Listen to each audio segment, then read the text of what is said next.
Hello everyone and welcome to another Jurassic Park video by Jeremy James Prutchick. I'm sure almost everyone who watches this channel knows that I'm a huge fan of Jurassic Park, but I'm also a fan of other things too. One of those other things is Harry Potter. A magical world filled with magical creatures and a gripping story between good and evil. I find both the books and movies very enjoyable, so I do consider myself a Harry Potter fan as well. Now if there's one thing that Harry Potter fans like to do, it's to sort themselves into the Hogwarts houses. And not just themselves. I've seen people sort Star Wars characters, Game of Thrones characters, and even Disney characters into the Hogwarts houses. But I've never seen anybody do it with Jurassic Park characters. So you know what? I'm going to step up to the plate today. I'm going to act as the sorting hat and sort all the Jurassic Park characters into the Hogwarts houses. Here's how it'll work. I'm going to do this video in separate parts, since there are 5 Jurassic Park movies so far. I'm going to go through each of those movies and analyze each character. I'll look at their personalities and their actions, among other things, to try and figure out which of the 4 Hogwarts houses each character fits into.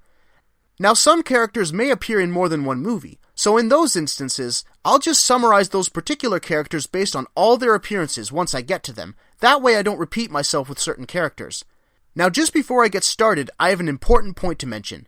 I'm going to assume that you already know the characteristics of each of the Hogwarts houses, but just in case you don't, take a good look at this picture.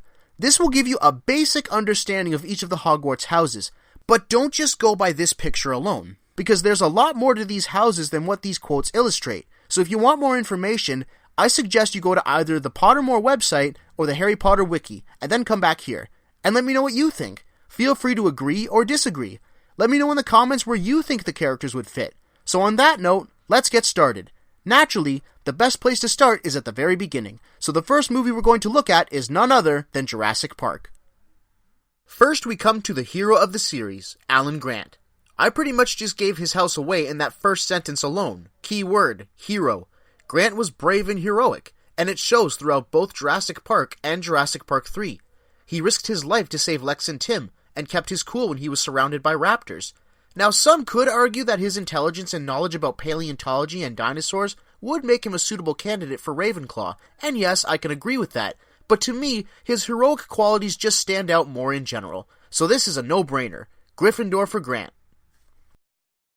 Very witty, very intelligent, and thought very highly of himself, that was Ian Malcolm. Definitely qualities that a Ravenclaw would possess. Now some could argue that Malcolm has Gryffindor qualities to him as well. After all, he stood up to a T-Rex in Jurassic Park, and has had his fair share of adventures in the Lost World. Despite this, I feel that overall, Malcolm is more known for his chaos theory, his vast scientific knowledge, and his intelligence more so than being a man of adventure, so for that reason, I decided to sort him in Ravenclaw. Now we come to Ellie Sattler. This one wasn't so easy to decide, because like Alan Grant and Ian Malcolm, I feel that Ellie exhibits traits that both Gryffindors and Ravenclaws possess. She was bold and courageous. At the same time, she was very smart and intuitive. Looking at Ellie as a character overall, I feel she had more moments that demonstrated her intuition and intelligence, like when she was examining the sick Triceratops in Jurassic Park, and even when she was discussing raptor intelligence in Jurassic Park 3. So for that reason, I'm going to sort Ellie into Ravenclaw. In the case of John Hammond, one needs to look no further than his philosophy of sparing no expense, doing whatever it takes to make his dream a reality. He had a vast network of resources, and he utilized each and every one of them as much as he could. Even after the disaster of Jurassic Park, Hammond did everything he could to make sure that the dinosaurs of Isla Sorna were protected. Hammond was a man of ambition, resourcefulness, and vision. A proud Slytherin indeed. Now we come to Lex. While her advanced knowledge of computers and hacking definitely qualifies her as a Ravenclaw, I'm going to go with Gryffindor for Lex. Why? Look at her development as a character throughout the movie. For the first half of the movie, she was very timid and meek, but once the raptors entered the kitchen, something changed inside of her. Her protective instincts as an older sibling kicked in, as she was very protective towards Tim. Now granted, she did use her intelligence to trick the raptor into attacking her reflection, but I believe that she was able to do that because of her newfound courage. If she didn't have such courage, she would have died. But that didn't happen. She overcame her fears and stared danger right in the face. So yes, I say Gryffindor for Lex. Next we come to Tim. Ah yes, little Tim, the little dinosaur nerd. The boy who would read every book he could find about dinosaurs and had no problem letting people know about it. He wasn't afraid to toot his own horn. He just kept spitting out more and more information. He loved dinosaurs, and he wanted to learn everything he possibly could about them. Now what does that sound like? That's right, a Ravenclaw. So Ravenclaw it is for Tim. Robert Muldoon, the Game Warden of Jurassic Park. He's in charge of keeping an eye on the dinosaurs, and he's also in charge if something goes wrong with them. Now he's had his fair share of hunting adventures, presumably in Kenya, but on Isla Nublar, he's dealing with dinosaurs, and dealing with dinosaurs head-on takes a lot of courage, and Muldoon was always ready for action. Even when he knew he was being hunted by raptors, he still marched on to face the danger before him. Without a doubt, a Gryffindor. Donald Gennaro.